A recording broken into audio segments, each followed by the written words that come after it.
A good story I can remember is when I tried to set the house alight because I was experimenting with fuel and just how flammable it was.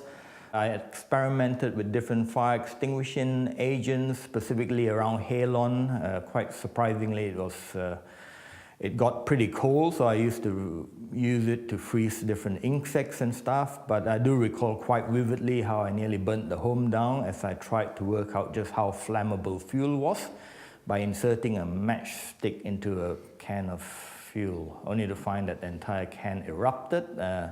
Luckily for me, I had a responsible person around at the time, and as a result, they were able to utilize the equipment there to contain the situation and thereby stop us from losing the property.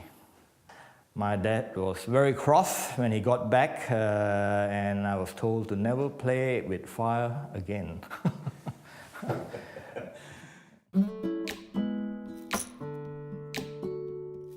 My dad had a fire protection business in Brunei, and we had the maintenance contract to maintain all the fire safety equipment for Shell Petroleum Brunei, and that required us to ensure that all the equipment were stripped down, maintained, checked, and deployed back to the oil rigs. In those years after school, to earn a little bit of pocket money, I would be helping him to refill, strip down, sand, and paint all the fire extinguishers. I just could not believe at that time just how many extinguishers would come off a typical rig, but they could be hundreds. My dad sold the fire protection business, and it's still in operation even up until today.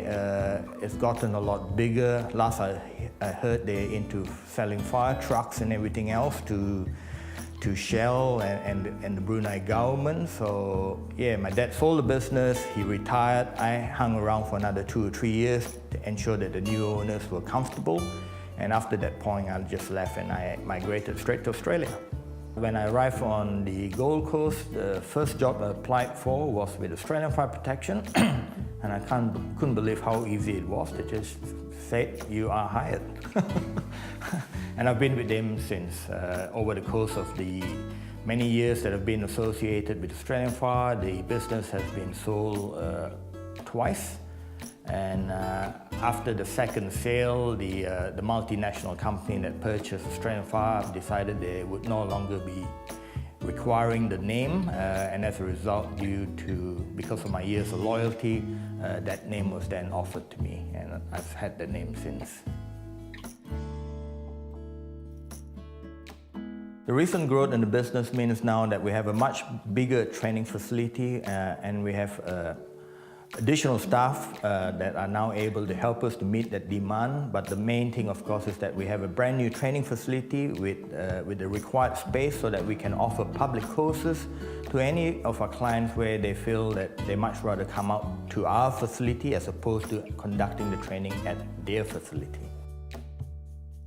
The most important thing, of course, is to build on that relationship. So over a period of time, you know that you can turn to us, you can trust on us to be able to deliver and to meet your needs. So regardless of whether you're small, large, our goal is to forge a relationship with you so that we can grow together and continue to just serve your needs.